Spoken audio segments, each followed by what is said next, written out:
Good evening, ladies and gentlemen. Coming to you live from the outskirts of the internet. This is the Gaming Saloon for September 23rd, 2023, with your host, Speaker2448 and Rampant Epsilon. Hi. It is the week that the TGS happens, and that's about it. Amongst other stuff. But mostly the first thing. Yep.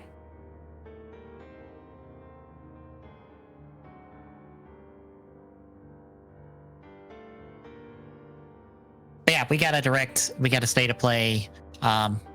We technically had a RGG state of play or RGG direct for the Yakuza games that I watched, and there's some cool things to talk about with that, personally speaking. That's why it's at the end, amongst other stuff. But first, tell me, what have you been playing the last couple weeks? Not really a whole lot. Because I'm trying to... Yeah, I'm trying to think, because I mean, honestly, I've not even really been playing Starfield. How is the continuing adventures in Starfield? That's what I was saying. I've not really been playing it. Oh, okay. It's one of those, I think the main story kind of just got me pulled out of it too much. Fair. It's one of those, don't get me wrong, the game's fine, but when you lean into the fiction part of sci-fi a little heavy, then I no longer care.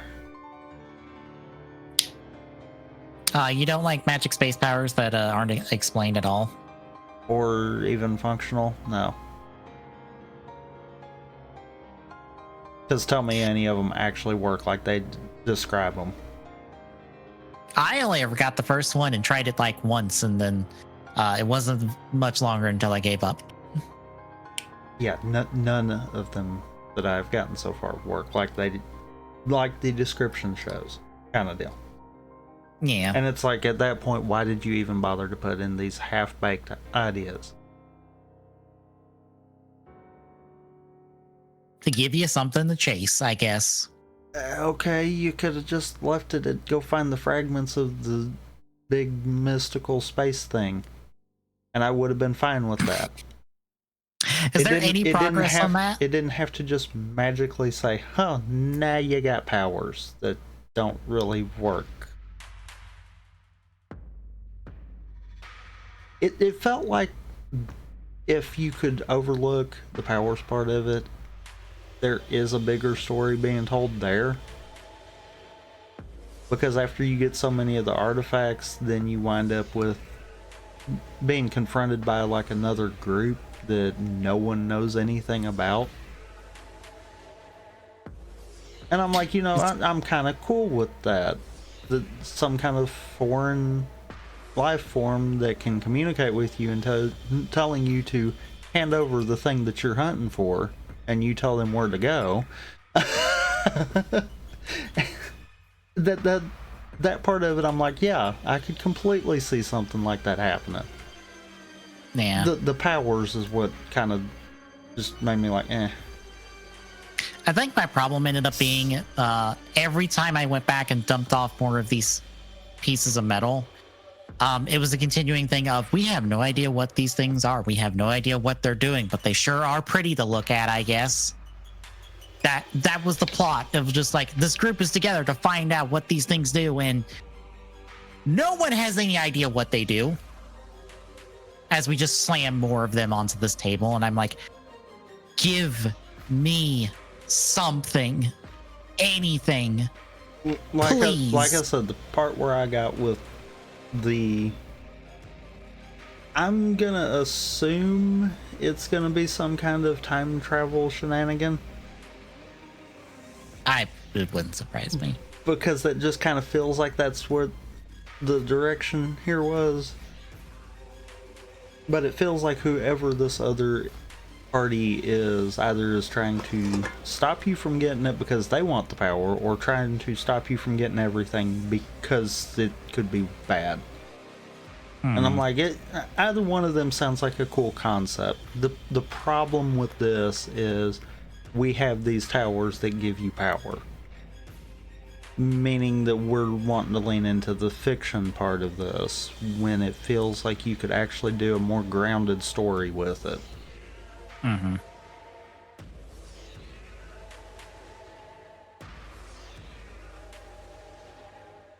I also wish I cared about my crew more, but I don't.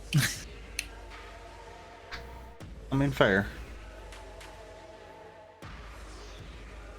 It's almost like we needed more of like how we did for the for Co, I think it was, where we went to Mhm. his hometown and had to deal with his father kind of deal. It's Yeah. almost like we needed more of that stuff with each of the characters where we actually got to interact with them in their environment and kind of be like, oh, this person has a character arc. Mhm.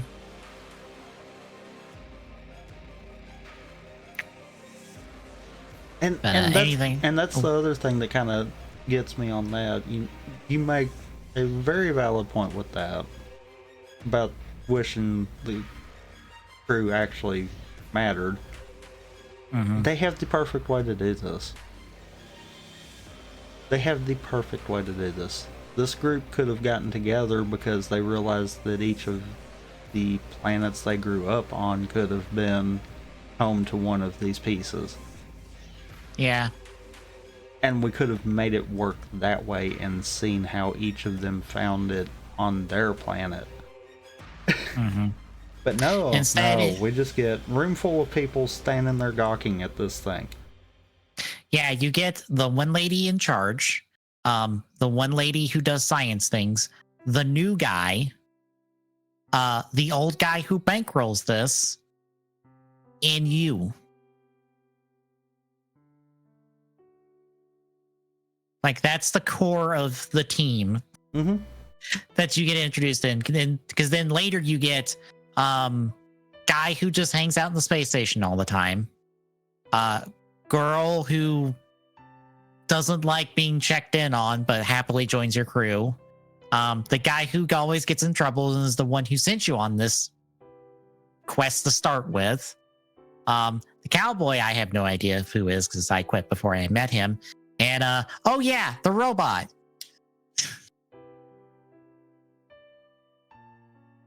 I forgot about the robot, even though he's technically your first companion.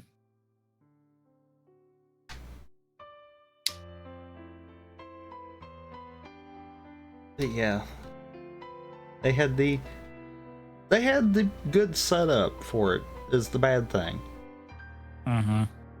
It feels like with the main story, the execution's the problem. It's almost like the team focused on these side missions more so than the main. And maybe that's what's kind of just got me with the meh on that. Mm-hmm.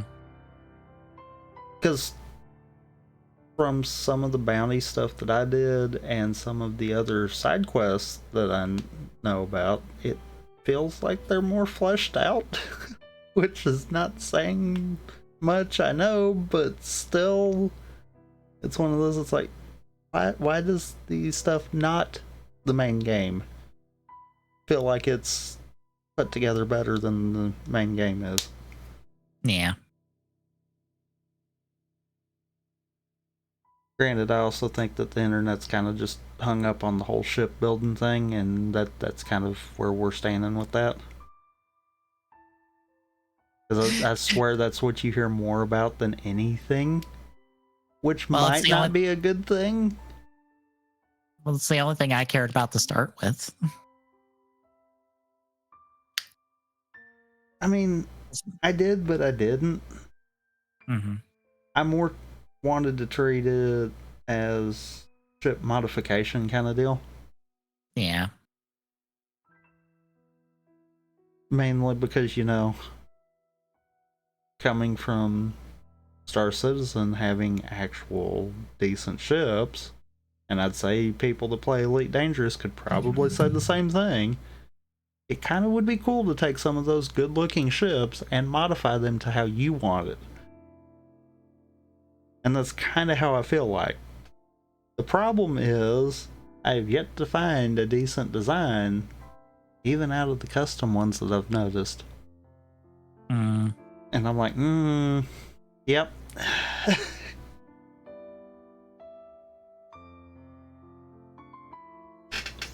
I think all I did was I attached it was a storeroom on top of like the main like piece of the ship, and then like bumped up a couple pieces, and I think I added a couple guns, and that was about it.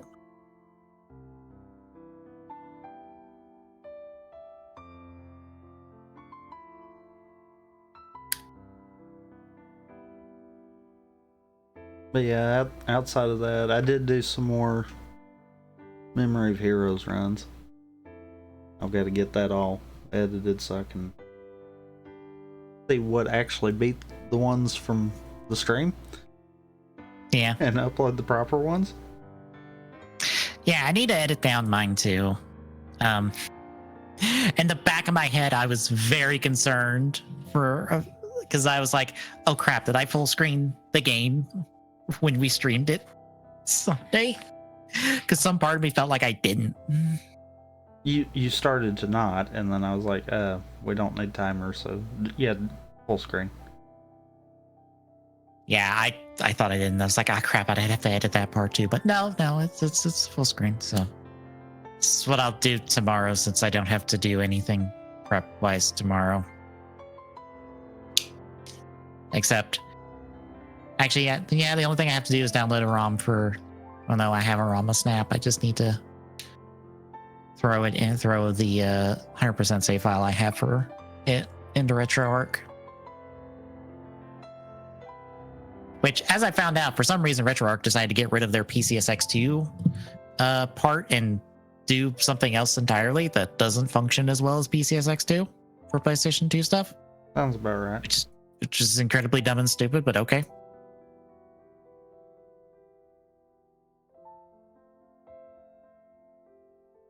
Probably a case that they might have found something that'll allow them to have the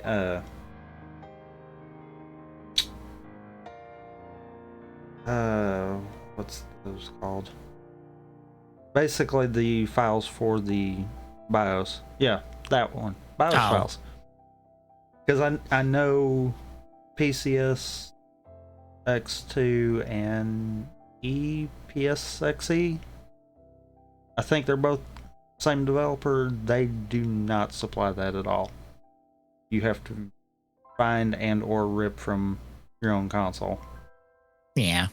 And I say it that way because, I mean, everyone that's done any kind of PlayStation emulation knows that it is findable. Mm-hmm. But anything else? I don't think so, actually. All right. I haven't got back to working on the Burnout Revenge manual. I'm not gonna worry about it till like Monday because I want to be away from trying to get manuals working after the week of trying to get 3 manuals to work. They don't work at all for some stupid reason. For me, at least. I still don't know why. Neither do I. Because I legitimately got all 3 of those working. Granted, but then I looked from at what you found out on it, I mean, don't sound like you were missing much. Yeah, I didn't quite understand the balloons one. The Vampire Survivor one has you doing the worst thing to do, which is to kill the Reaper, which, for those wondering, to kill the Reaper in Vampire Survivors is a very specific thing. You have to have a very specific weapon and a very specific setup in order to do so.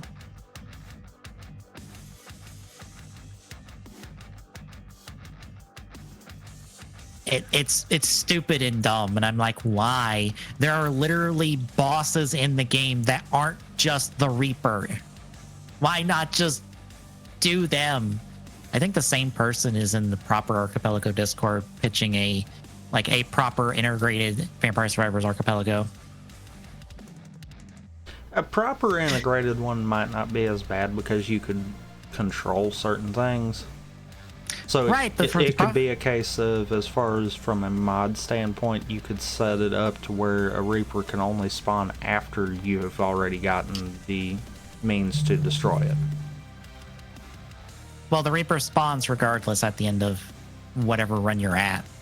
In You kind of vanilla can't game. change. Right. In a modded game, you could change it. True. That's what I'm saying.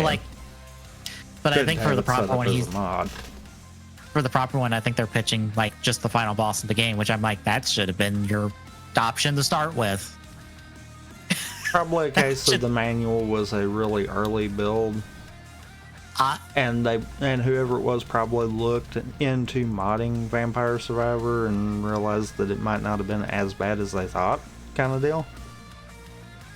I know the timing's wrong because because they name dropped the first DLC and the final boss was up before the first DLC. So again, I have no idea what they were thinking. Because there's not even just that final boss. There's other bosses in the game that are level specific that you could have chosen, or even just go kill like the boss from specific levels. I'm just like, why did you choose the stupidest one? Why did you choose the one that there is literally a cheat code in the game that allows you to bypass doing that so you can get the unlock, which is just to play as the Reaper?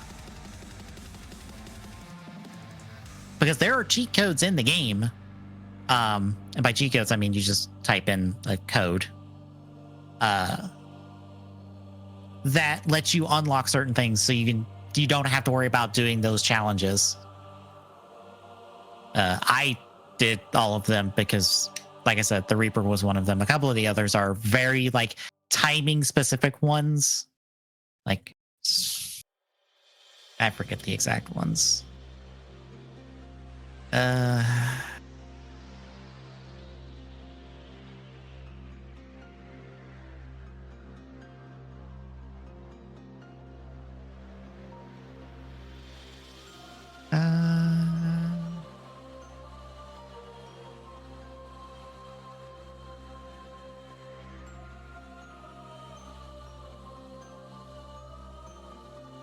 Is this one of them? I'm trying to find.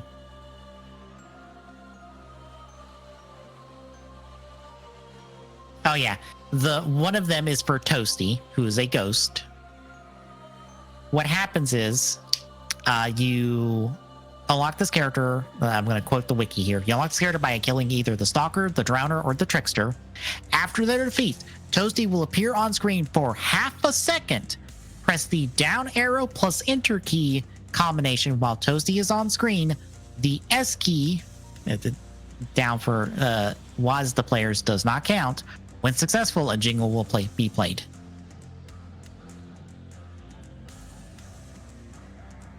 There's cheat code to bypass that.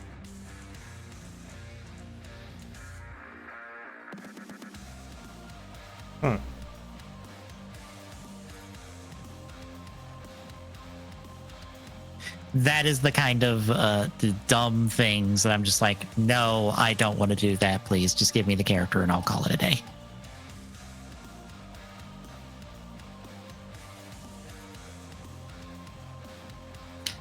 Yeah, I'm not going to worry on that till Monday. Besides that, I checked back in with Honkai real quick just to play a little bit of it. Still a fine enough game, but there's no big story content. It's just companion quests at the moment.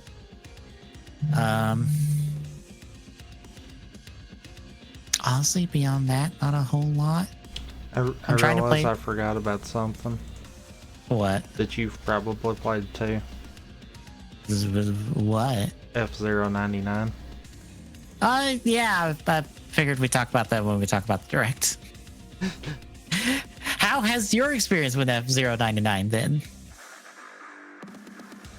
I'm too aggressive. So you've died a whole bunch. Yeah. I think I had 3 in a row that I blew myself up on. And then I just walked away from it, and I'm like, yep, I'm good. I think I play a little bit more defensively. I don't boost as much. I've also found that if you time the jumps correctly, you can actually spin off the jump and get the cooldown reset. Because the jump resets your cooldown.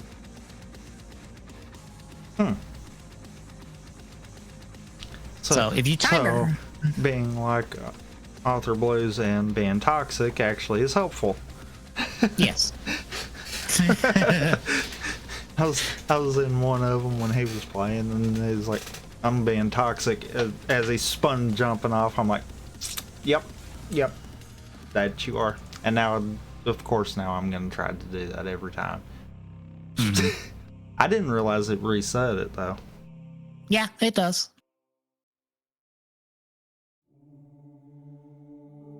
But yeah, I might be a little boost happy, but at the same time, I know where that comes from. You know, you don't get penalized for it in Mario Kart. Yeah, there's not really another racing game where your boost and your health are the same meter.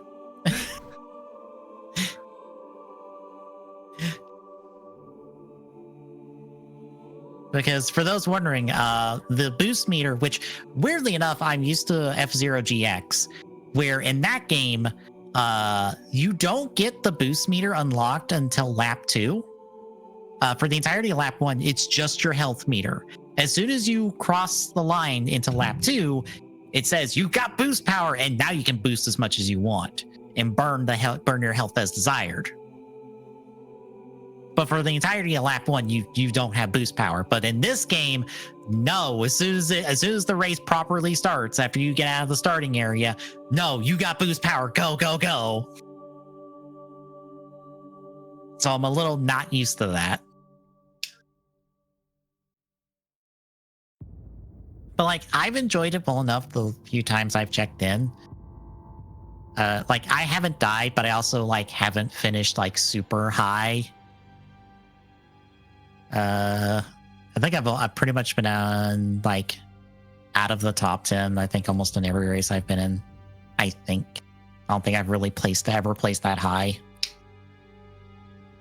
Because as I've also found out, the whole like Sky Road mechanic, that the time you have on the Sky Road is actually dependent upon your position when you start it. So if you're further back in the pack, you are on the road longer. But if you're at the front of the pack, you're on it really short. You're on it like way shorter. That makes sense, though. Yeah, because the mechanic is supposed to be a comeback mechanic. It's basically blue shell. Mm-hmm.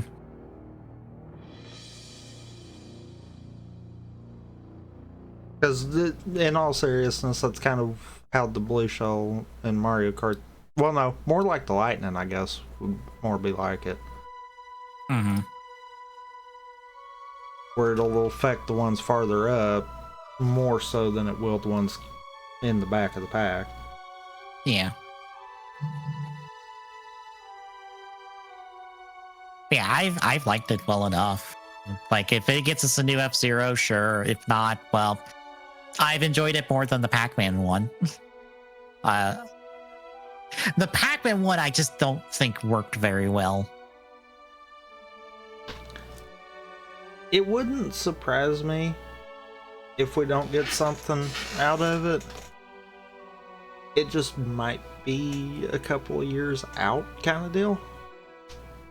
I mean, of course. Aren't they making a new console next year? Supposedly, maybe, probably. Well, the reason I say that is because, you know, it seems kind of funny. Super Mario 35 hit off really big, and what's one of the features that we got in Wonder? Where you can play against other ghosts? Mm-hmm. Does that not sound a little familiar? Yeah. Wouldn't surprise me if we're not gonna have another F-Zero game kind of come out. And it would probably be in a similar kind of vein. Some kind of new reimagining, but with the ghost race mentality kind of deal. I mean, that's already in racing games anyway. Yeah, but I Just mean, they more could in do it mass, a I little, guess. yeah, they could do it a lot more, a lot heavier, and they could also even do it to where you could influence other players. Mm-hmm. Kind of like how Wonder's doing it.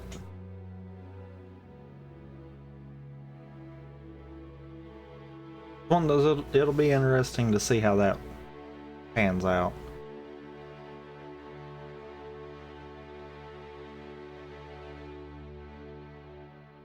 One of those, I do agree with the sentiment I heard Spike say on his stream earlier today about at least wanting to play it so that, you know, the F-Zero community doesn't wind up being like how the Donkey Kong Country community is, with like no game in countless years. Yeah. It's one of those fair, yeah. I hope I won't play it a lot, but I will at least play it a little bit to try to be like, yeah, there is an interest for this still. Don't abandon stuff. Yeah, and if you want to play it but don't want to play the 99 stuff, there is a practice mode that lets you just play by yourself and just set times on the tracks. I've thought about doing that because, in all seriousness, with Tetris 99, I've kind of had more fun with it that way. Yeah. And I kind of wonder if maybe this would be the same. Yeah, the only downside I also have to wonder with the practice stuff, if they see a lot of people doing that, if that'll influence them in the mindset of maybe we need to just make another F-Zero game proper. Yeah. Yeah. The only downside for the practice mode, though, is you have to have done the track in like the proper game mode to have it available in practice. It's the only downside. So it kind of is dependent on if people will let you play on the tracks you haven't gotten, so you can then go set a time on it. Because there's also unlocks for doing time trials, like cosmetic unlocks. So there is a benefit to doing them if you like want to like get. I think it's mainly just backgrounds for the card. You get the background for the track. Because I did one of them because it was really easy to get the time on it. Because I think the unlocks for them are very generous. I mean, I'd say they'd about have to be.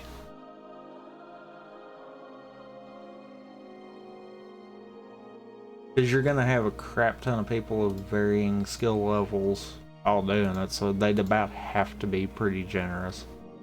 Mm-hmm.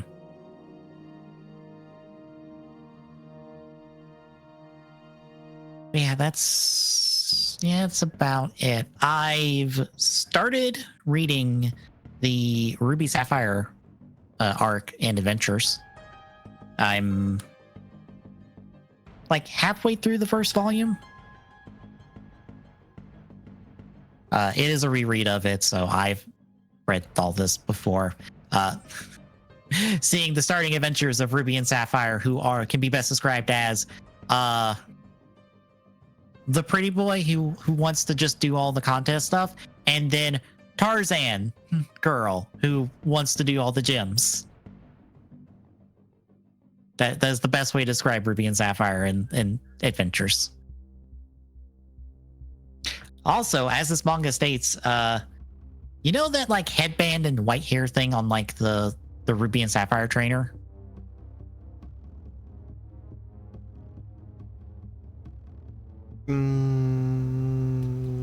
Not really played it too much to know, so. Oh, okay. Now let me get a picture then.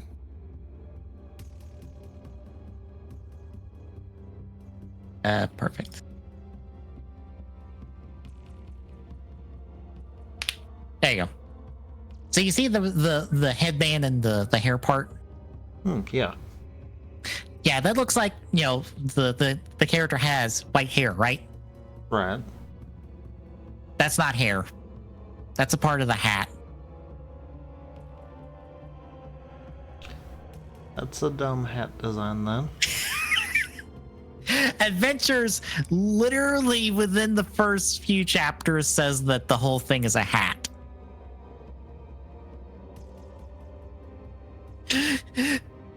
So I guess canonically the male trainer from Gen 3 does not have white hair. That's just all a hat.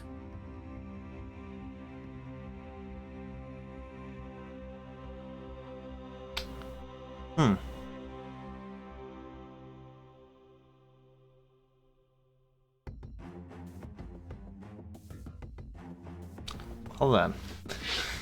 Yeah. One of those things that Adventures decides to surprise you with in terms of lore. Of like, wait, that's the case? Okay.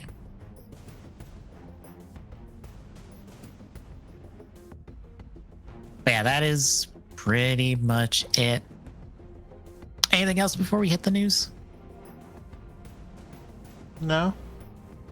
All right, then. So we have to, at the start, talk about the Microsoft Activision Blizzard merger. Except we're not talking about the actual merger part. We're instead talking about the fact that a whole bunch of documents have leaked out from the trial via the FTC, except the FTC has said that we are not responsible for this. We have no idea where these came from. But these are out in the public now to the point that it's all like PowerPoint slides and stuff that has all this documentation and all that on it. So we're just going to go down the list of what all is in here. Kind of just a summarization of it, because there's a lot of emails and like PowerPoint slides and other tech stuff. So we'll just get to the gist of it. First and foremost, Microsoft were eyeballing 3 different companies for acquisition. Warner Brothers Games, aka the people who own Mortal Kombat currently, Nintendo, and Valve. So they had pipe dreams. As it's noted, the latter 2 were pie in the sky. And the first one they noted... You mean all 3? Because Mortal Kombat's not going anywhere. Well, Warner Bros. Games would be more than Mortal Kombat. It would be everything else Warner Brothers has, because they also technically have the license for all the Lord of the Rings games, I believe. And don't they also for the Batman games? Yes, because Warner Brothers owns DC, so anything under DC. Meaning that they ain't going anywhere. Well, the Warner Brothers one, the caveat there is that they have no control of the IPs if they acquire Warner Brothers games. Not really, but I would assume the DC stuff mainly, and anything else Warner Brothers owns. Like if it's a video game property, they would probably have controlling rights of it, but if it's something that's not video game based, then have fun. Have fun arguing with the proper Warner Brothers executives on that one. I mean, seeing as how it's a part of them, that would not happen. Mm-hmm. That would be almost like if someone tried to buy a Rare back kind of deal. That's not happening. Yeah. Also, when I saw the part about Nintendo, I was immediately reminded of what the hell happened to Rare when Microsoft acquired them, and it just made me go, no, no, no, no, fuck you, no, fuck off, no, no, no, no, no. And quite frankly, Microsoft thinks they're having a hard time buying Activision Blizzard. Mm-hmm. Yeah, they'd never get a chance at Valve.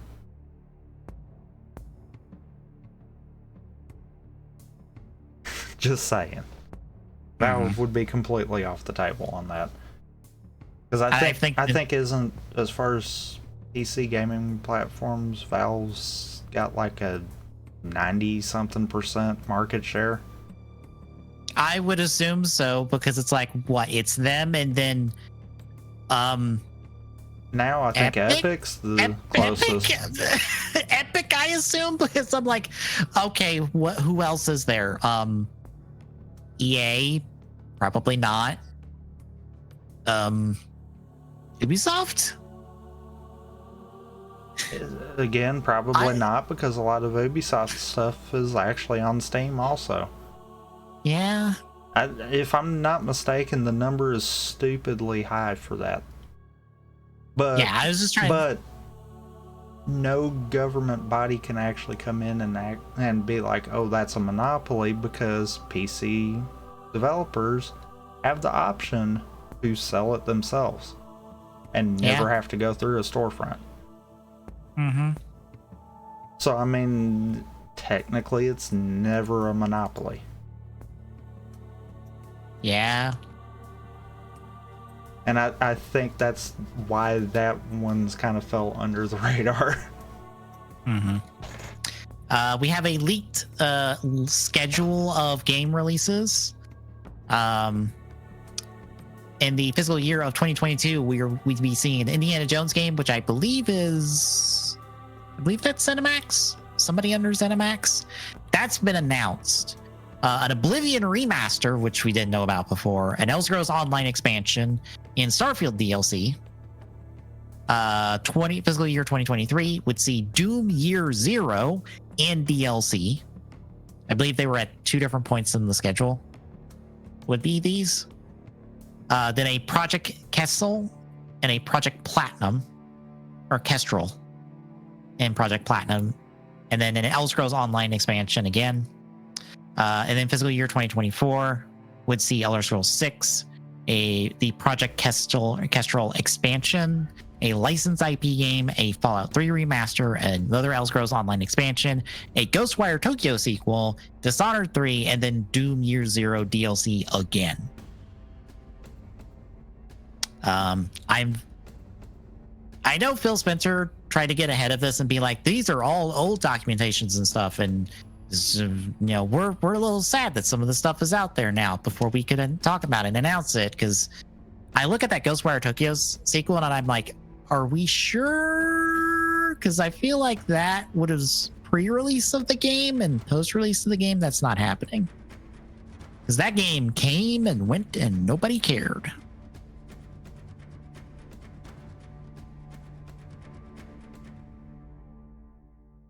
I could see it, though. It depends on how much it's sold. Yeah. I mean, a Doom 3 is kind of a duh. Mm-hmm. Both 2016 and Eternal sold really good. even though Eternal had backlash, if I'm not mistaken. I'm curious why it's called Year Zero and what that would mean. Probably a working title and possibly some form of prequel. I could see that. I could also see, like, I don't know how much Doom 2016 pulled from like original Doom, but in my head, like a reimagining of original Doom, you would call it Doom Year Zero. But I don't think you would have that option, because wasn't 2016 a retelling? Meaning that it should essentially be on par with the first Doom? That's the thing. I have no idea. If I'm not mistaken, I think it was always marketed as a retelling. Basically, they weren't remastering it, but they were using the same story beats kind of deal. Yeah, it's a reimagining of like what Doom original was. Which granted, 2016, that was the common thing. Oh, this isn't a remake, this is a reimagining. No, it's a remake. But I honestly think Doom 2016 probably was the only one that actually held true to that, though. Yeah, because Doom Eternal went and did its own thing, I guess. And I think that's what kind of threw everyone off. But that's fine. I don't want a company to do a redo of a story and then do it beat for beat. They need to take some creative liberties and be like, look, if this game from back then had came out now, this is what it would look like. Yeah, RE4 Remake does that, where, like, generally speaking, it follows the plot of RE4, but it kind of like expands upon it and changes things as necessary in kind of this like RE4, but brought to modern standards in both a writing and gameplay wise, which makes it really good. And I'd venture to say that some of the RE4 changes might be to play into some of the later games. Yeah. Yeah. So it's probably a case of they were like, okay, we weren't expecting this to go this far, but now that it is, let's tie up some of these loose threads. I'll just say this, since I'm doing separate ways on stream, because it's part of the ending and part of the thing in separate ways. Yeah, it's all RE5. There's some RE5 references in there. And I mean, Which that's fine when they come in and do something like that, because they're filling the gaps that they might have accidentally left between the games by not realizing that it would have kept going this way. Yeah. Which has left a lot of people wondering, are they going to remake RE5? Granted, I was watching a review for Separate Ways from Sphere Hunter today, and they were talking about how there's some Code Veronica references in RE4 Remake as well. So maybe a remake of Code Veronica, which is kind of the forgotten mainline RE game at this point. Because it is a mainline Resident Evil game. See, though, here's where the problem comes in. And this happens a lot, and I don't know necessarily if this is what's happening here or not, but you'll have one game make a reference to another game in one of these remakes, and then everyone is fixated on, oh, they're going to do that next. No, they could have just been trying to make this flow together with what was currently there. That might be a thought. That might be a case of they would be willing to do it, but that's probably not the plan. The plan was probably just tie the loose threads together and go with it. Well, it doesn't help that Capcom's last 3 Resident Evil releases have all been remakes. Up to 3 and now 4. So... Yeah, but even outside of RE. Yeah. The Final Fantasy VII remake, they had the same crap happen. With different things pointing to other titles, and people were jumping to the conclusion. A lot of our remakes the past few years had the same kind of deal. Oh, they're going to do this next because they said this in that game. No, that does not mean that. That is the developers doing one of two things. Either one, putting an Easter egg in there to try to see how many people actually catch it, or two, poking the bear to see if people are gonna actually be like, oh yeah, we will buy this if you do it. Back to Microsoft and their stuff. There's documentation of a mid-gen console revision. All digital Series X to terabyte storage, Xbox controller with gyro and haptic feedback, same price and horsepower, but not a pro console. A release of October of next year. So they're doing the Series SX now, is the thought? Yeah. Because the S was the digital one, if I'm not mistaken. Yes. Also, you gotta love that Microsoft can't get an original idea for nothing. Gyro and haptic feedback on the controller? It's almost like they looked at both of their competitions and said, let's do that. I don't think it's stated here, but there was also a portable device also in the documentation. That doesn't surprise me. Because, with the Game Pass Ultimate, you can even turn a phone into an Xbox, essentially. Mm-hmm. So that's one of those that don't surprise me, that they wouldn't be thinking of something like that. Mm-hmm. And then the next gen Xbox console is slated for 2028. Well, that's when the PS6 is going to come out too, then, I guess. Immersive game and app platform that supports cloud hybrid gaming. Ooh, I don't like that. Also, here's another thing to not like. The next generation of gaming will be powered by AI with AI game testing. Oh, so we'll have more broken games. Companies just don't understand what AI should be used for because they keep using it for things AI should not be used for. Especially wholeheartedly instead of, as a support tool to expedite work.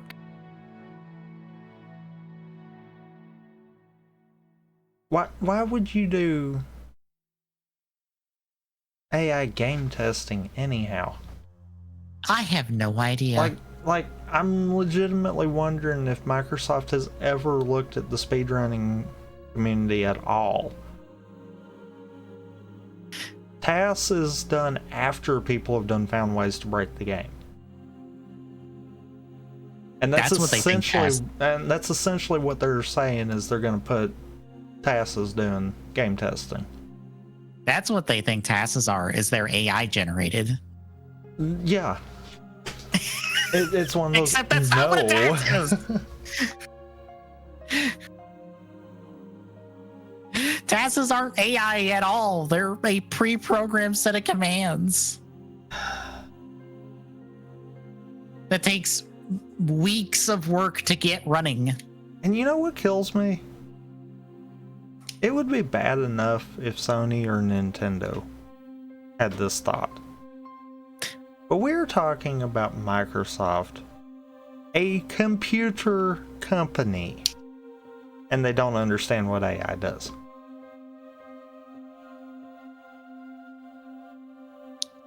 Let that one sink in. Yeah. Company in charge of pretty much every computer in the world doesn't understand what AI is. Mm-hmm. And no one sees a problem with this. Yeah. I'd like to also note that all of this came out like a week before Tokyo Game Show, and Microsoft is at Tokyo Game Show along with Nintendo, and I'm sure that's a fun conversation. Yeah. To be like, hey, Nintendo, hey, people from Nintendo, how you doing? You didn't see those leaked emails, did you? You did? You didn't see the fact that we were going to think about buying you, and we're totally copying the Pro controller. Like leveraging stock option, like stocks to try to buy Nintendo is the thing. Like, not make a deal with Nintendo. No, try to leverage stocks in order to get to buy them.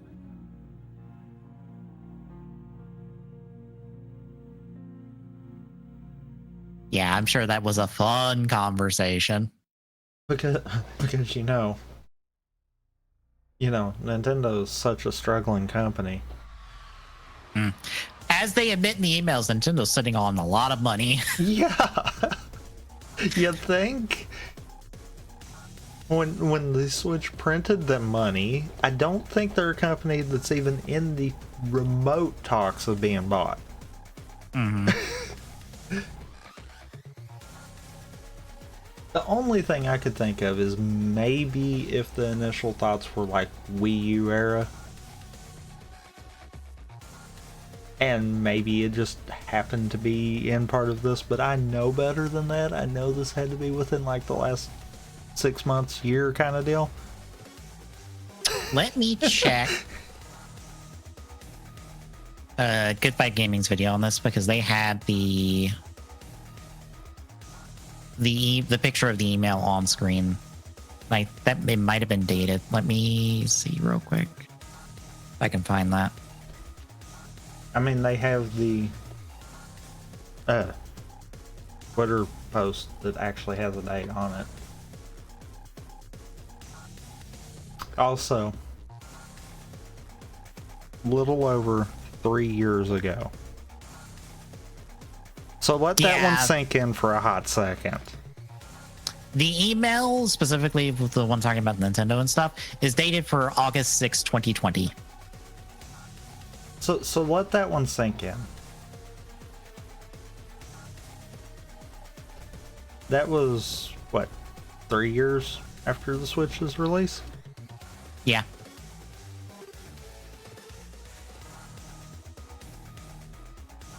Three years after the only console that Nintendo has to rival the Wii came out. Yeah, no.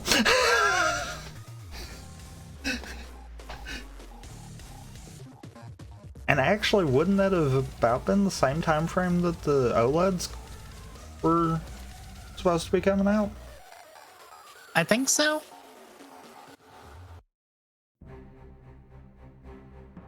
I'm fixing to find out now.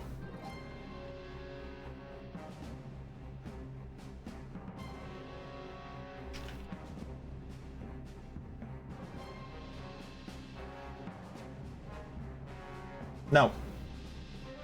Nope, that would have been a year before. Okay, well that's still not that good then, because we knew about the OLED about a year before it was released anyhow. Because it was a good 3-4 months beforehand when we found out about it, before they even announced it.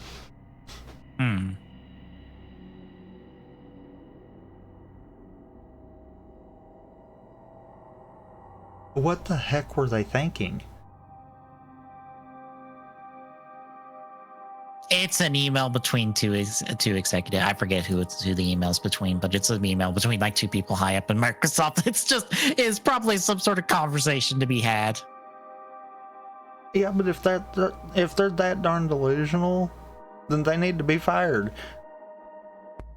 What are you talking about? You're gonna even humor the fact of potentially trying to buy a company that is doing very good for themselves at the moment.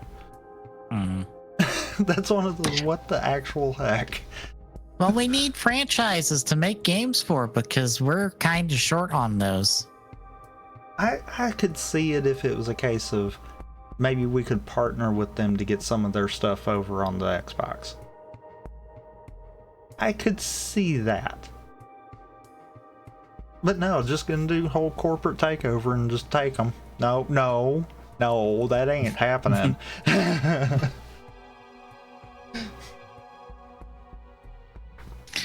right. Well, any other thoughts before we move on? No. Because, I mean, we already knew Microsoft was delusional. This just kind of got it out there for the world to see. All right. Well, it's been a big week for Square, for one game at least, because Final Fantasy VII Rebirth had a big trailer shown off with date at the State of Play we'll talk about later. But I wanted to get this article out of the way, which was some burning questions that I feel are probably important for people to at least be aware of going to the release of Rebirth in February, if I recall correctly, because a lot of things are coming out in February. Yep. I think it's like the 6 true final day of February. I think it's like 6 major titles are coming out within like 2 weeks, a 2-week span in February. And like half of them are RPGs.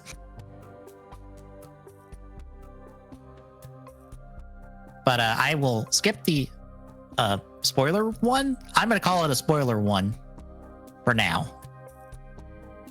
But first and foremost, there is no save data transfer from Remake to Rebirth. You are starting fresh in Rebirth, so you don't have to worry about that. It is 2 discs because one of the discs is 150 gigs, the other is 50 gigs, but you'll be installing the game via both discs, and then you can use either disc to play the game.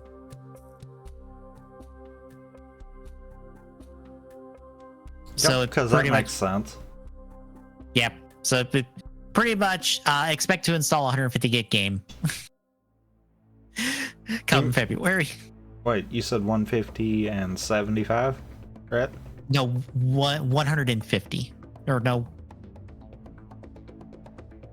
Or oh no, it's 100 on one 50? disc.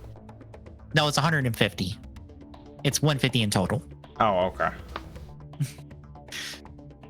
I saw the 150 first, and it's like, wait, no, it's 100 on the first disc and 50 on the second disc. I was gonna say, because that don't add up.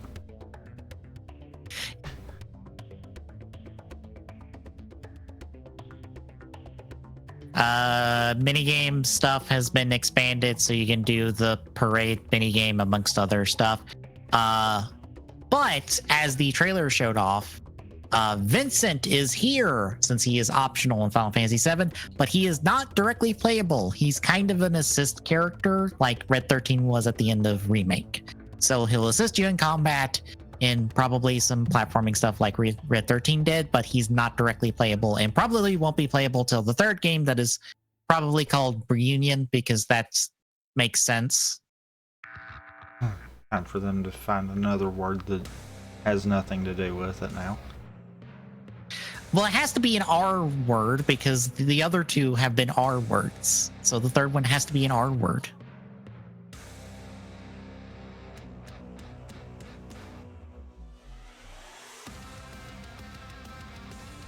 But Kate Sif, the little cat friend on the big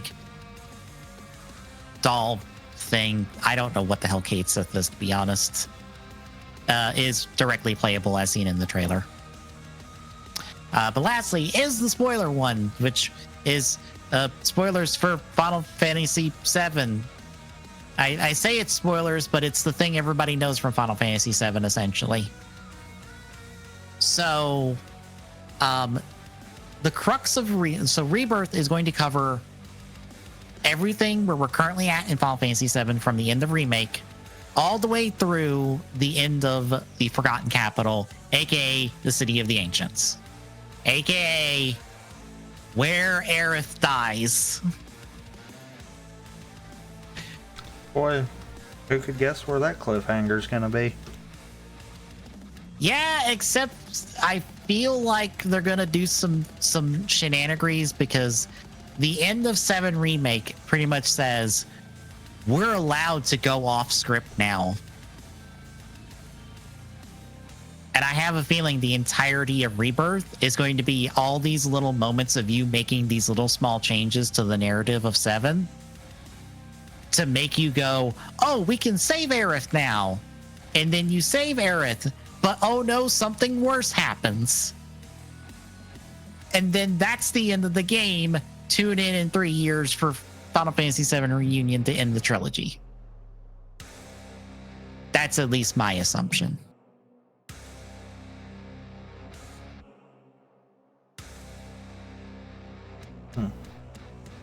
Like, oh, it's like, hooray, you saved Aerith. Oh no, everyone else is dead.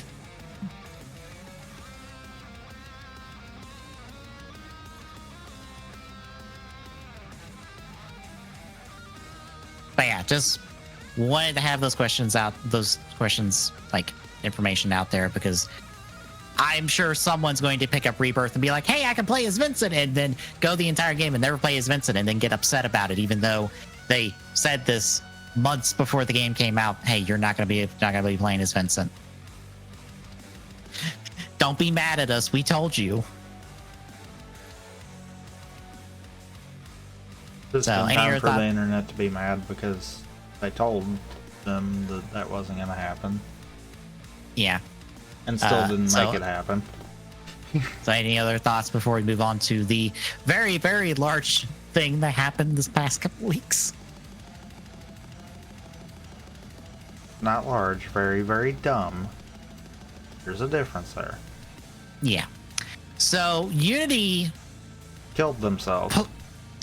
practically, because as I got to find out,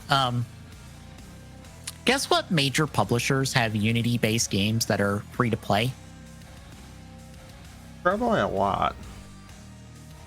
Nintendo's one of them. Guess what they have that's Unity-based?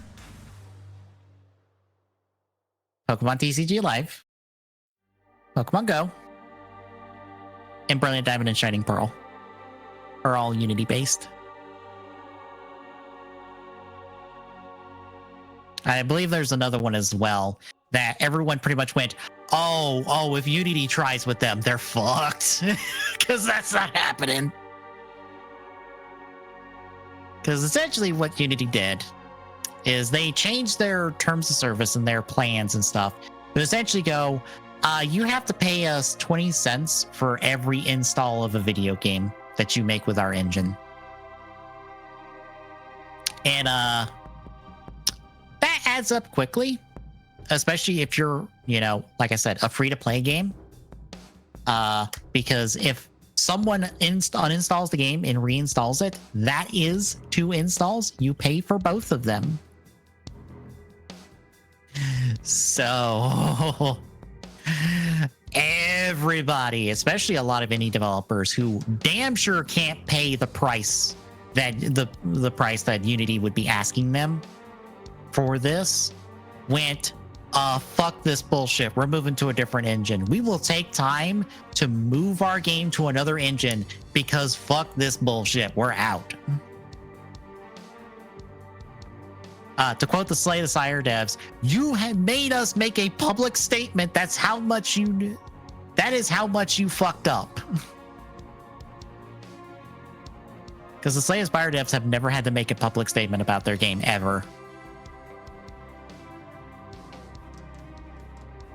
And on top of that, they also had to go, yeah, we've been working on a new game for the last couple years, but we're going to port our game to another engine because fuck this.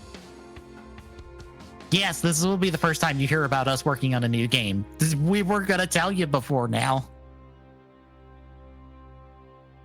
So yeah, Unity has tried to backtrack as much as they can. I think they're at the point where they are in this is a decent place where we're at in their backtracking, but... Well, from what I'm glancing at, it's looking like what they've at least landed on is everything currently built in Unity won't have the runtime fee policy on it.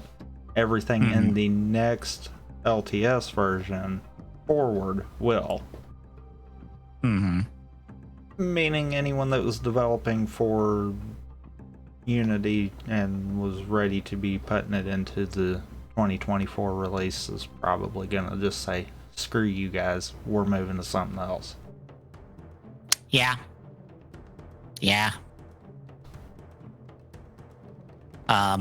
They really didn't fix the problem from the look of it. Nope. It looks like on the Unity personal plan, they're still not going to do the runtime fees. But at the same time, that's not going to help out on a lot of indie developers. Yeah, because I think they are like, oh, this won't affect 90% of users. And I'm like, are those 90% of users indie developers? No, then that's the problem. Because I'm sure that 90% is just like hobby people making games for themselves that are not selling them on the market. Or if they are selling them, they're not selling them enough to matter. That, or honestly, it's probably schools and stuff that are teaching game development. I could see that. Like various colleges and universities. Oh, even some high schools do it. Yeah. It's one of those that I did hear something about why they're doing it, but at the same time, I feel like that's a stupid decision. Basically, they're trying to force everyone to use the Unity in-game ads. Yeah, because they have their own platform for it. Yeah. One of those that are basically taking the strong arm approach to it, and that's gonna backfire. Also, I'm pretty sure the shithead CEO for EA, when it was the absolute worst, is the current CEO of Unity. That sounds about right. You didn't have enough fun trying to destroy one company, so try to make it a second. Right? Isn't that the job of every CEO? Pretty much. Because they, for the most part, have never actually either used the product that they're in charge of or have ever been at the lower levels to understand the problems that they are making. Mm-hmm. That's the bad thing. Yeah. And I know there's exceptions to the rule. I'm not saying there's not. But most of the time when you have a CEO make a stupid decision like this, it's because they have never been on the programmer side of it before. And that's pretty much what that boils down to. Mm-hmm. Yeah, I see this and I'm like, unless you like fully remove this out the gate, I don't think any developer is going to change their mind. Unless they absolutely can't for budget reasons. Like every developer who has the option to just go, fuck this shit, we're out, is going to probably take that fuck that shit, we're out option because they cannot risk getting a bill for like $500,000 But like 6 months after release. Here's the thing though. You're saying about don't know if they would have the budget to do it for some of them. Right. Mm-hmm. If you sit back and you think about the potential cost for launching a game under Unity and getting charged for the per install, even just out of the first month, I have to wonder if it wouldn't be cheaper to shift to like Unreal Engine or something like that in its place. Right. Because now granted, I've not really dealt with either of them, but from my understanding, there's not that big of a difference between the two engines. So it's not a case of if you only know Unity, you are completely lost in Unreal. No, it'll be a learning curve, but you're not going to be lost. It's going to essentially do the same stuff. Yeah. So I'm just thinking I don't think on the skill side of it there's a problem there. So that only then leaves the cost of using, say, Unreal Engine over Unity. And I don't honestly think that's as big of a problem as what this could potentially be. Yeah.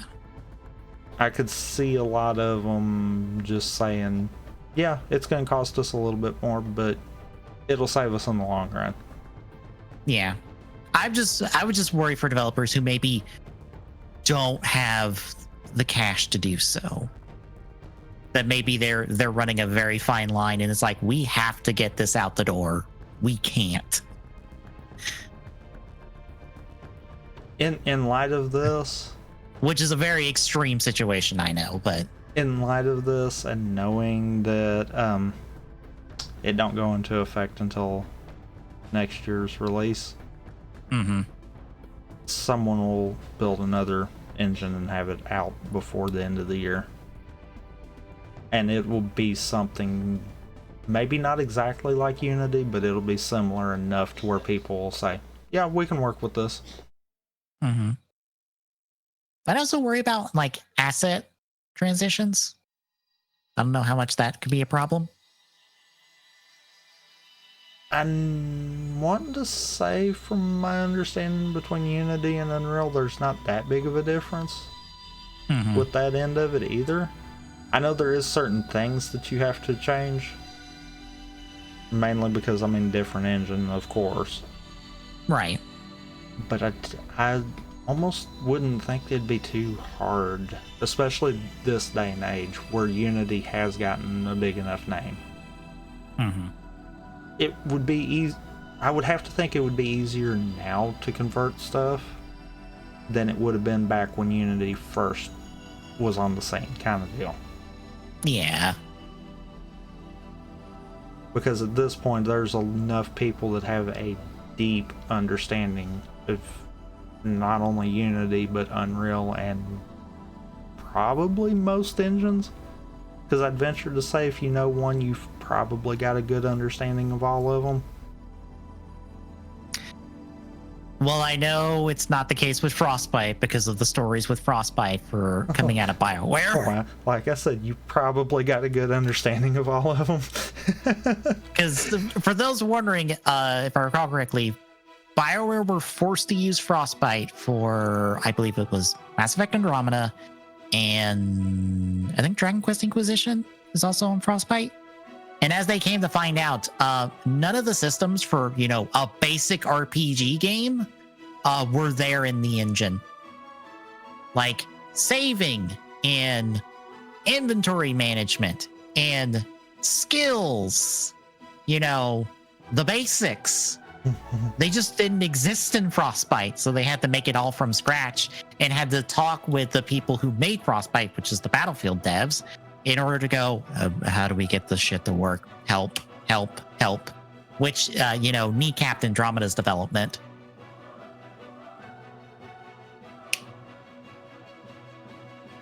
So, it's entirely possible for an engine to be absolutely the worst decision possible to make your game on, depending on the game. I mean, yes, I'm not saying it's not. But at the same time, they at least knew the right questions to ask to find out how to get it to work. Otherwise, the game just never would have released. Yeah. And that's kind of the same kind of concept if you look at, like, the various JavaScript frameworks. If you know, say, React, Vue uses something different from Angular. But essentially, if you know how to make one function, you can figure out how to make the other two function. And they are three completely different frameworks. Mm-hmm. And I would have to think that as far as, at least between Unity and Unreal, the same kind of thing can be said there. If you know how to make one function, you'll probably be able to know how to make both of them function. And I'd have to think most engines are probably going to be that way. Most being the key word there. Yeah. Because, I mean, granted, at the same time, I wouldn't expect every engine to be able to handle every type of game either. Right. I think, truthfully, Unreal and Unity are the only two that are actually able to do that. And the bulk of that is because of the indie community, which is kind of where this is kind of slapping in the face. You're stifling every bit of growth for Unity by doing this. Yeah. So yeah, that is the Unity situation. Shall we move on to brighter news? I mean, that image actually is darker news, but get it because she's in the dark. Yeah. Nintendo Direct happened this past week. And we got a decent showing of stuff. Not the most amazing thing, but we're kind of seemingly at the end of the Switch's life cycle, so I was actually kind of expecting to hear something from Prime 4. Kind of be one of those subvert expectations from a Switch 2 kind of deal. Yeah. That's really what I was kind of hoping for with this one. Because everyone is clamoring at next console. And I'm just kind of like, yeah, Nintendo's not going to do something at this one with that. This would be the perfect time for them to just say, oh yeah, hey, remember this game? get off our backs about the console that you know about that you're not supposed to know about. I mean, they did that, but they just did it with a different game. That made me question and like, wait, what about the third one? Or what about the middle one? And then I remembered, oh, right. The middle one is actually easily available on the Switch. So it's technically not the middle one. It's the first one for it, because I know what you're talking about. Yeah.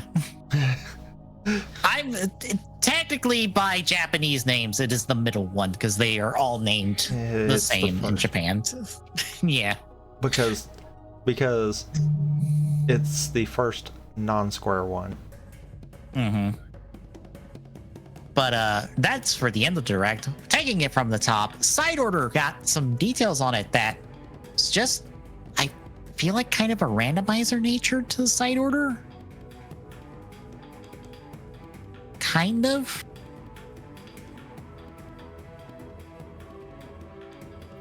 I don't know. I didn't really get that vibe. Yeah. If the basis of the trailers, because the link is not working because it takes you to the Mario vs. Donkey Kong article instead of the Side Order article. We're going to a tower as Agent 8. We are playing as Agent 8 from Octo Expansion. That is confirmed. We're kind of exploring this tower. I believe Marina or Pearl at least is talking to us via a little robot friend. We run into a Noctarian that knows Marina and is talking to us. And we're exploring this tower and we're getting color swatches that can change our color and that can give us different abilities and stuff. Or different modifiers, at least, I believe. That's why I say it's a little randomizer-y because of like the color swatch nature of it. Those seem to might be random. I don't think it will be. I think it'll be a case of you'll collect those as you're going, and it'll be kind of like the sunken scrolls. Mm-hmm. They'll be hidden within the levels. Yeah. They also mentioned like really pushing replayability with this, and I'm like, okay, what is that? Sounds like you're kind of doing a little bit of a like randomizer thing, maybe I don't think not so. Sure. I think you've got randomizer on the brain kind of deal. Probably. Because I'm more feeling like their push on it is you can play it multiple different times with the different color swatch combinations. Yeah. Because bear in mind, if Nintendo was really gonna do randomizer thing, we would have had an update for Dread to have added a randomizer in it. Yeah. Mainly because, Super Metroid is one of the biggest randomizers out there. Mm-hmm.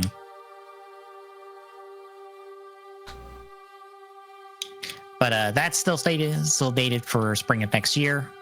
Mario vs. Donkey Kong is back in an updated version for the Switch. It is the various platform puzzles with Mario and the Mario toys as lemmings. It kind of sucks that, our only real Donkey Kong game that we're getting are the Mario vs. Donkey Kong stuff. Yeah, pre this direct, I saw that there was Donkey Kong thing and a F-Zero thing, and then I saw later what they were supposed to be, and I was like, well, that's probably going to disappoint a lot of people. It's one of those, it would have been fine getting this if we also got a tease of there was going to be a Donkey Kong game too. Mm-hmm. Because it does look like they're using different models for Donkey Kong this time. Mm-hmm. It don't look like it's the Mario Party one. And if that's the case, then that means there's probably something else in the works for him. So it would have been nice to have gotten a tease. Yeah. Wouldn't have had to have been nothing major. It could have just been a simple, oh yeah, and you can play this until the next Donkey Kong game comes. And then drop it at that. No title, no nothing. Also, thank you, Madsen Lanford, for the follow.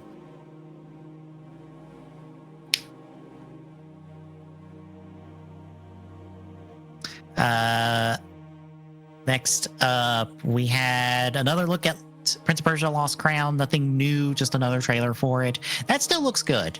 I'm actually interested in that. Apparently people aren't, because I heard Spike talking about how people aren't interested in that, and I'm like, why? It looks good. Is it because it's not the Prince of Persia remake, and it's not something in the vein of the Prince of Persia remake? Is that the problem? I don't know.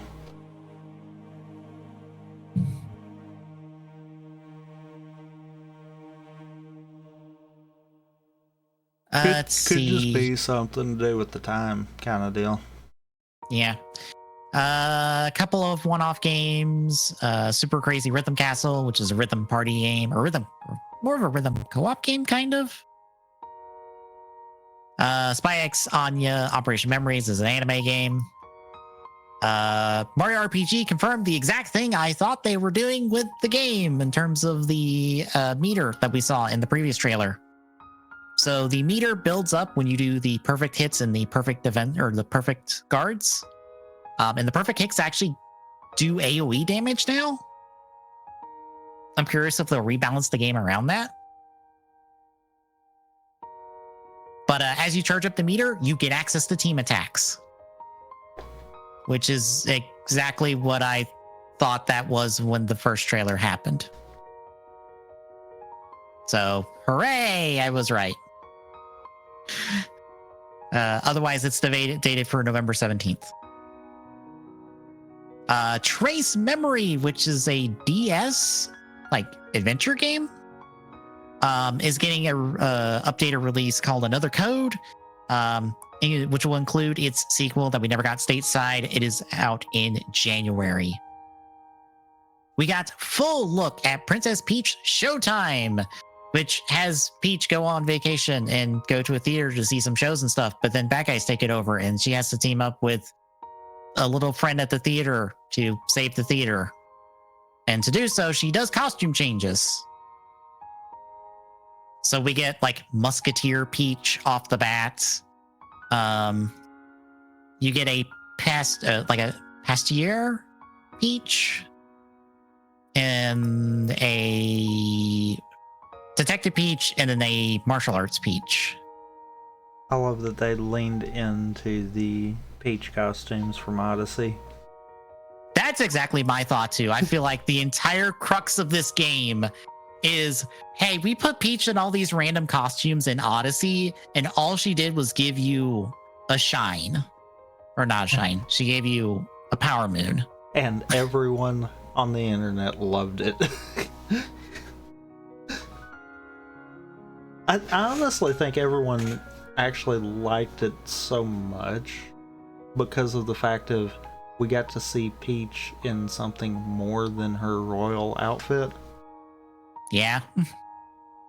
And it's one of those, it's like, yeah, that makes sense. Mario's not the only one out doing crazy stuff. She is too. It's just we'd never see it. Also, her in a ponytail. Which we normally only ever see in the sports titles. Yeah.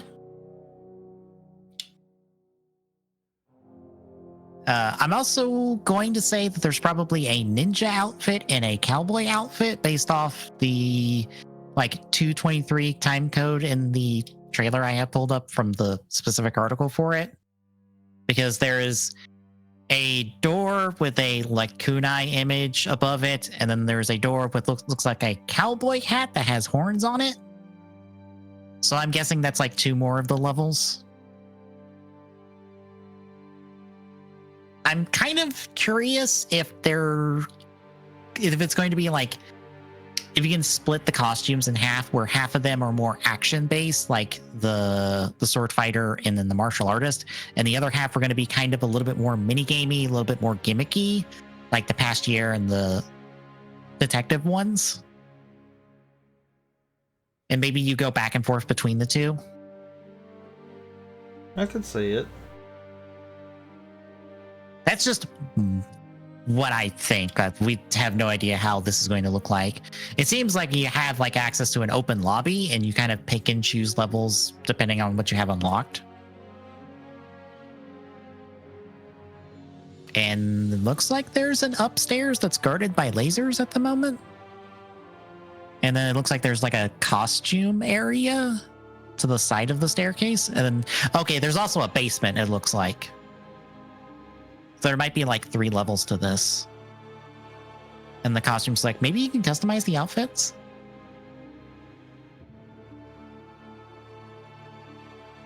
Also, do I have access to that picture? I think I favorited somebody's art. Yes, I did. Somebody got ahead of the curve and did art of the other princesses plus Pauline in Swordfighter outfits.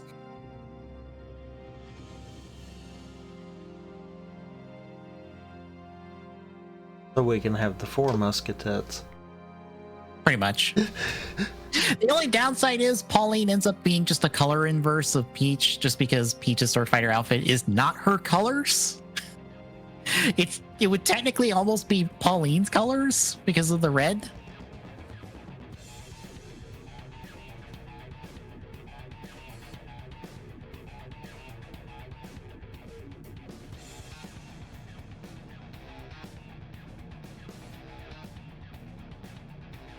But yeah, it doesn't look like that complicated of a game, or maybe that like deep of a game, but you know what? It sounds interesting. At least I'd be willing to play it.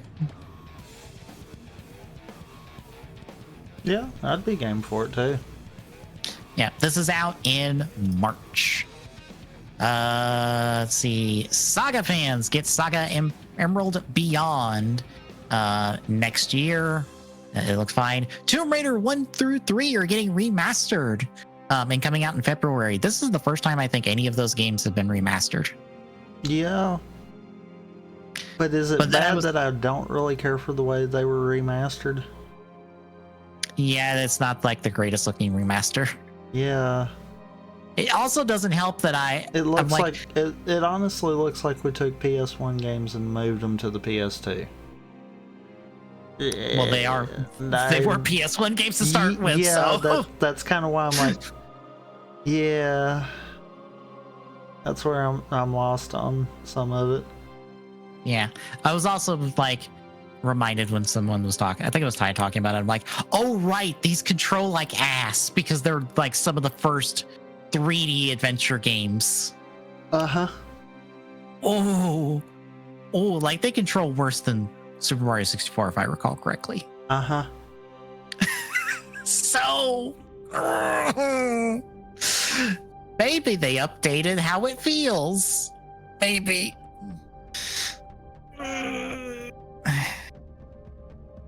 Anyway, Detective Pikachu Returns has another trailer. It was just a recap of everything we've had so far for Detective Pikachu Returns. It looks fine. It looks like Detective Pikachu. Pretty much. Moving on. Trombone Champ, which is a meme game where you play the trombone to various pieces of music. Is coming to the Switch. It was shadow dropped that day. Yay. Battle Crush is a MOBA game that was also shadow dropped. Moving on. We have a new Contra game that looked fine. It looked better than the last Contra game we got. It's coming out next year.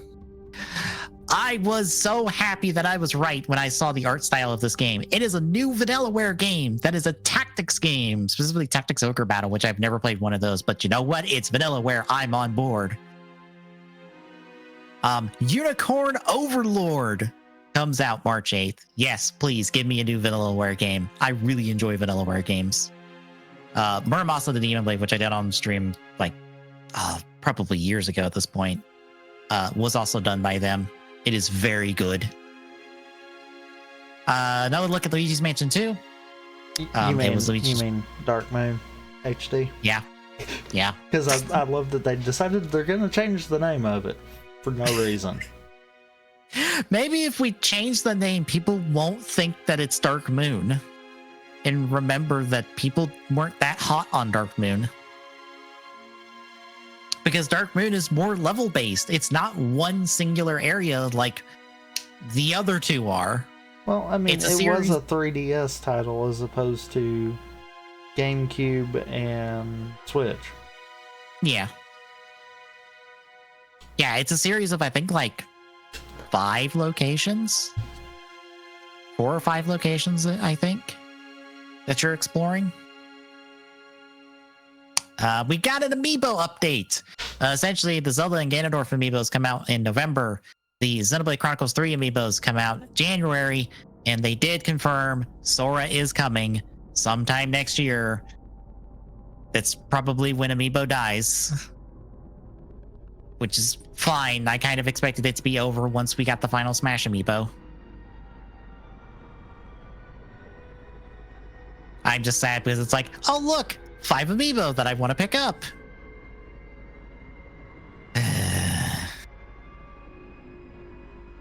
F-Zero 99 was shadow dropped. We've already talked about that.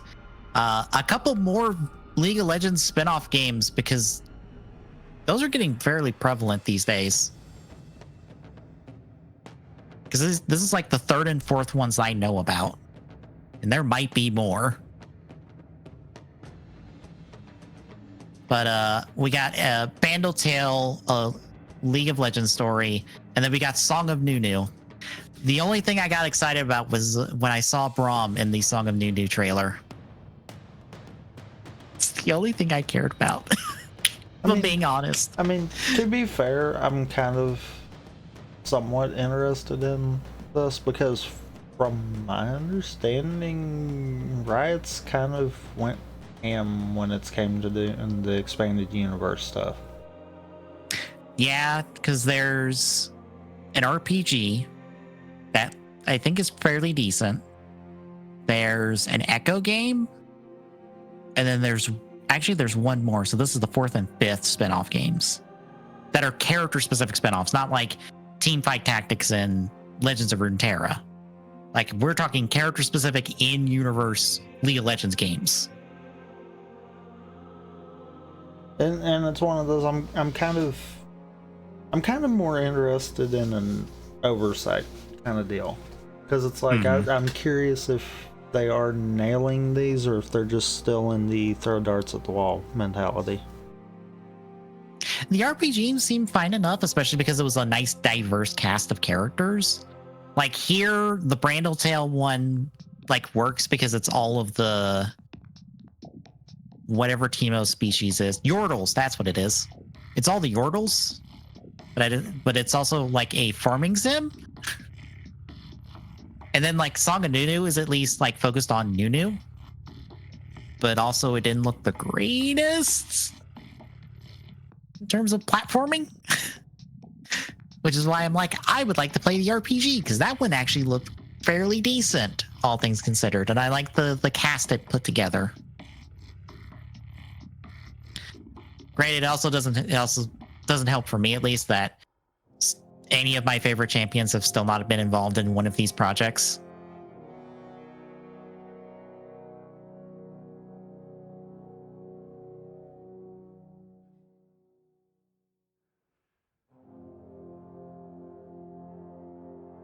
Because, come on. Where's just the wiki article of these spin-off games? Oh, there it is. Okay, there we go.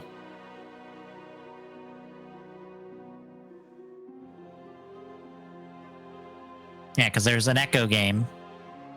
There's a Hextech game on... I forget their name. But I forgot about that one. I forgot about this Mage Seeker game. And then Ruin King is the RPG. But yeah, none of them are really involved like Caitlyn or Sever, which is why I probably haven't cared as much. And why I cared more about Arcane, because, hey, look, some of my favorite characters are in Arcane. Yay! Still waiting on season 2 when that comes out. sometime in like 3 years. Anyway, new WarioWare game coming out in November. A Suikoden successor called Eden Chronicle 100 Heroes comes out in April of next year. Eastward, which is DLC for Octopia, comes out October 5th.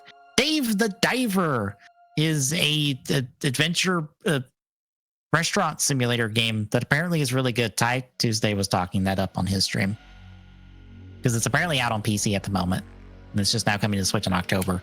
Apparently, it's really good.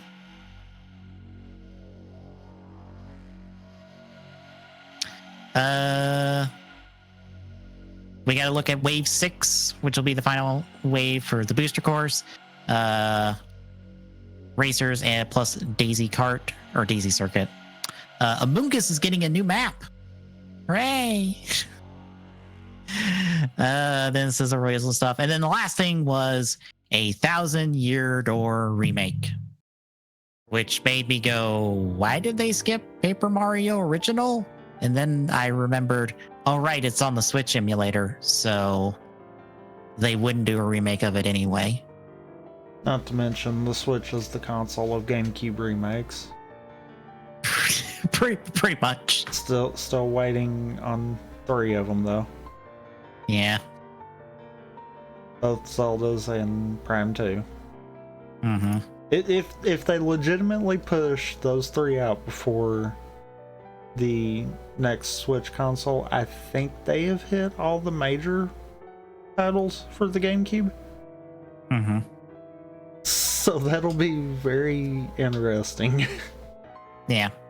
I think the only other thing might actually be if there would be enough push for like 4 swords. But I don't know if there would.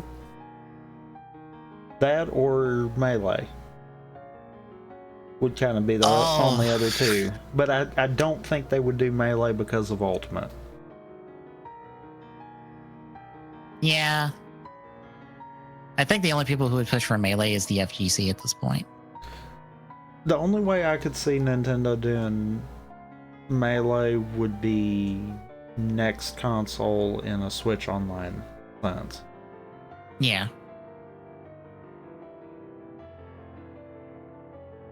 I don't ever think we would see Melee as a remaster. Mm-hmm. I could be wrong. And that could be immensely funny, but I don't foresee it. Yeah. I must say, this 1,000-Year remake looks absolutely gorgeous. And most of it, I feel like, is just having a really good lighting and, like, colors to the game. It almost looks like all they did was sharpen it, and that's about it. Yeah. I hate being that person, but the whole time they were doing it, I'm like, you care to show me some, like, before and afters? Because right now it pretty much looks the same. Yeah. I think the lighting on it is better, and I think they've, like, done a lot of shading and stuff. Like, oh, okay, this... If I can find the time code for it. Okay, this, like, 201 with the dragon, that is not from the GameCube original. That's showing off the kind of lighting I'm seeing in this.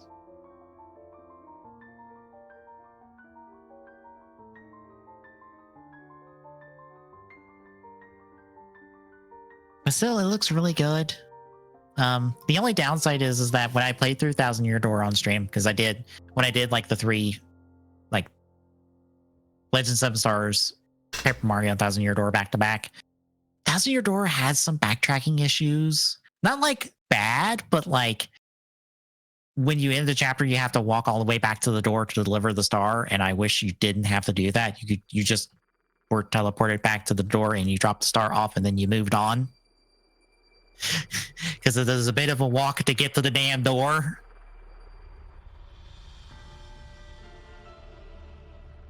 And also some segments were not as great as others.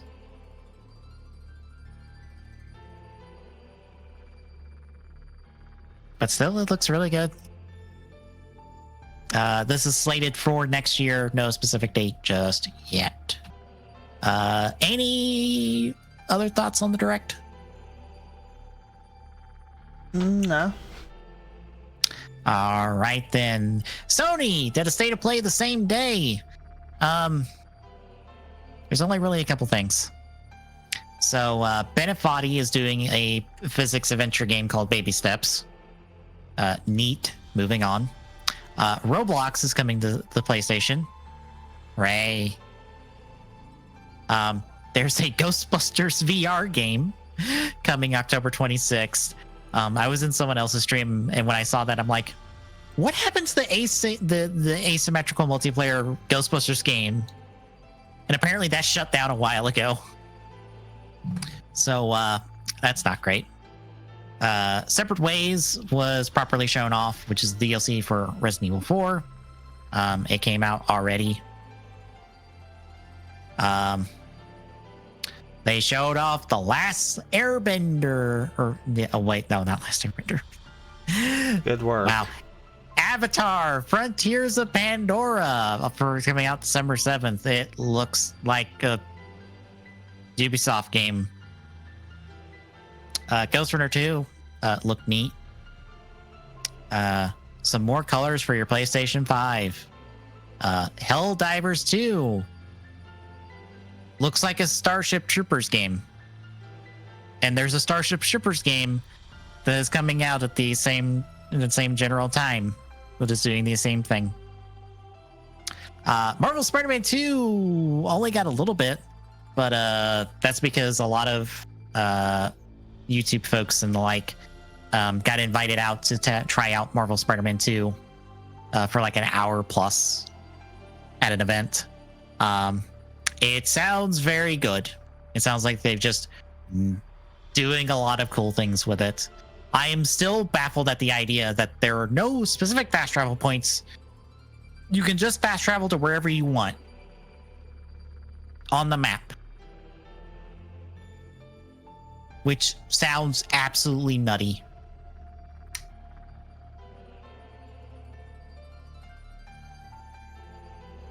Tales of Rise is getting an expansion called Beyond the Dawn. Honkai Star Rail is coming to PlayStation October 11th. Foam Stars, which is Square Enix's Splatoon, is coming September 29th. It looks fine. And finally, a big trailer for 7 Rebirth, showing off all of its fancy glory and stuff. It comes out February 29th. I hope it's good. I'm going to be very sad if it's bad, especially if the third game is bad. But that's pretty much it. Any other thoughts on the direct or on the state of play? No. All right, then. Last up, RGG had a direct of their own showcasing their 2 games that are coming out, which is The Man Who Erased His, or Like a Dragon Gaiden, Man Who Erased His Name, which is following Kiryu during the events of Yakuza Like a Dragon and leads into Like a Dragon Infinite Wealth. And then there is Like a Dragon Infinite Wealth, which is the second RPG game following Ichiban and also having Kiryu here as well. They had 2 trailers, one showing off the story, which is Ichiban is off to Hawaii to go find his mom and gets involved in shenanigans, essentially. And then a gameplay trailer. It all looks really good and stuff. They're allowing you to move around in combat in kind of like a circle of sorts, which is great. But one of the best things is Kiryu is a party member in the game. Would you care to guess what his limit break is? What? His limit break is literally to break the RPG menus and to get to play the game like the regular Yakuza games that he stars in. He just goes, fuck RPG rules, I'm doing things my way, and starts playing. It's nuts. It's especially nuts if you look at the footage for the Gaiden game, where he has 2 fighting styles. is regular, Yakuza, I'm gonna beat you up fighting style, and then James Bond fighting style, where he has rocket boots and grappling hooks and like remote bomb cigars and shit. It's nuts. There is also a like an Uber Eats mini game where you do tricks on a bicycle to deliver food to people. And because in Like a Dragon, they had the Sujimon Dex, which is essentially a Pokedex of all the various enemies in the game. They've leveled that up. Would you care to guess how? Ow. There is now a full-on Sujimon 3v3 battle minigame baked into Yakuza Infinite Wealth, or Like a Dragon Infinite Wealth. You now can catch Sujimon, aka catch various enemies in the game, and then battle them against other AI opponents in the game and in the mini game. They've straight up implemented a Pokemon game as a mini game in this Yakuza game. It's nuts because the Yakuza RGG are fucking insane. But yeah, Infinite Wealth looks amazing and wonderful, and I can't wait to play it when it comes to Game Pass February, because the Like a Dragon Gaiden is coming out November 9th. But I believe though both of those are day one Game Pass. But any thoughts on that, or any other thoughts on anything else we covered? No. All right, then off to releases. We start on the 24th with the Jelly Adventure for Switch. And then on the 25th, Robo-Dunk for Switch. On the 26th, Cyberpunk 2077's expansion Phantom Liberty comes to Series X and PlayStation 5. Harvest Moon, The Winds of Anthos for Xbox One, Series X, PlayStation 4, 5, and Switch. Train Sim World 4 for Xbox One, Series X, PlayStation 4, and 5. Ty the Titanium Tiger 4 Bush Rescue Returns for Switch. Let's see. On the somewhere on the 28th, because good lord, everything coming out on the 28th.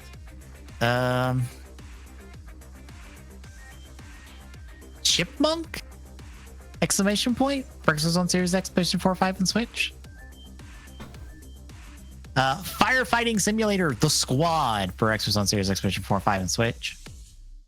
Game Advent Calendar 25 Days, 25 Surprises for Switch. My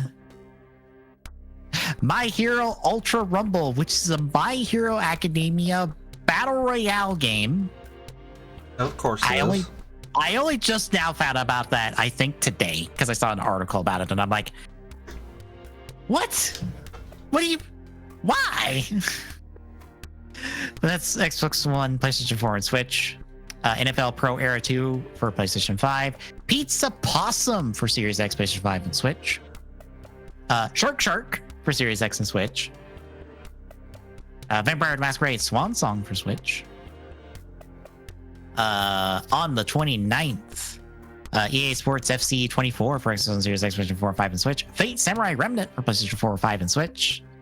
Ninja Kids Time Masters for Xbox One, Series X, PlayStation 4, 5, and Switch. Paw Patrol World for Xbox One, Series X, PlayStation 4, 5, and Switch. Postal 4 No Regrets for PlayStation 4 and 5. Vampire the Masquerade The New York Bundle for PlayStation 4 and Switch. On the 30th, Chef RPG for Switch. Do Not Feed the Monkeys $20.99 for Switch. Freedom Plan 2 for Xbox One, Series X, PlayStation 4, 5, and Switch. Power Wash Simulator SpongeBob SquarePants Special Pack for Xbox One, Series X, PlayStation 4, 5, and Switch.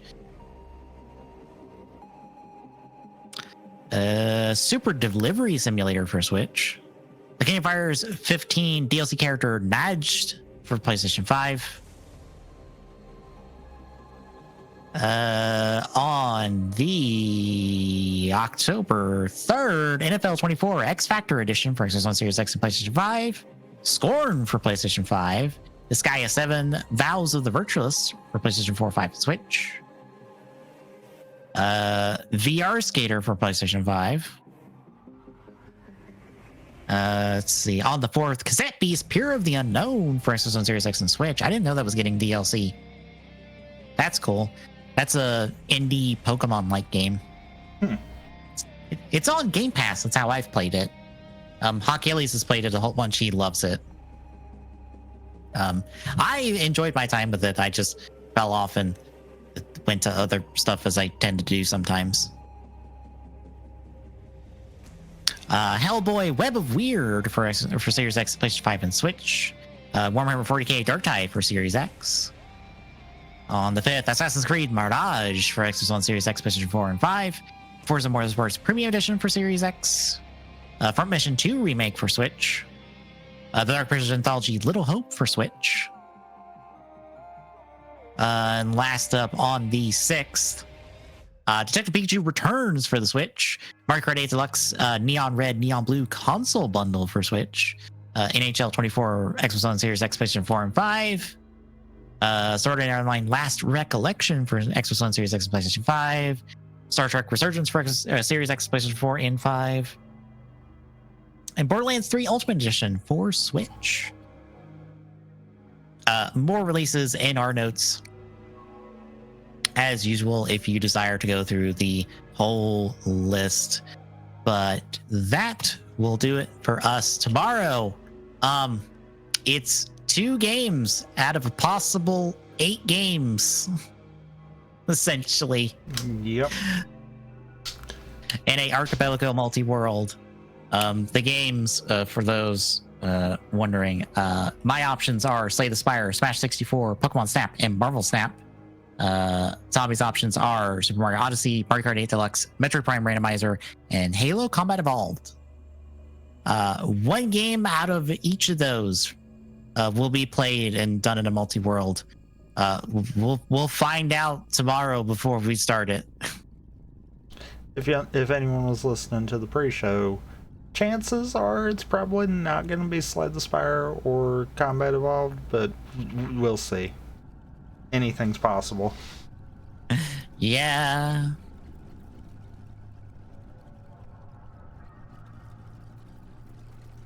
Next Thursday, we should be wrapping up Separate Ways DLC, and then I will maybe gain the will to get back to Indivisible. We'll see.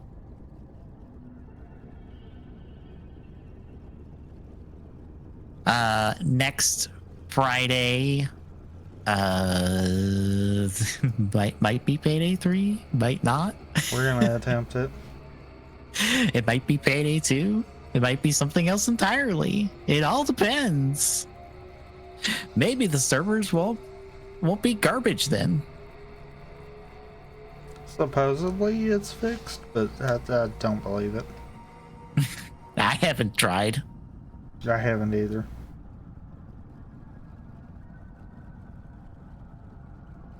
And then next Saturday we start our attempt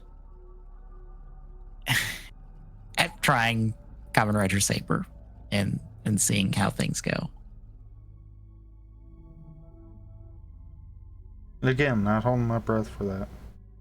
Mm-hmm.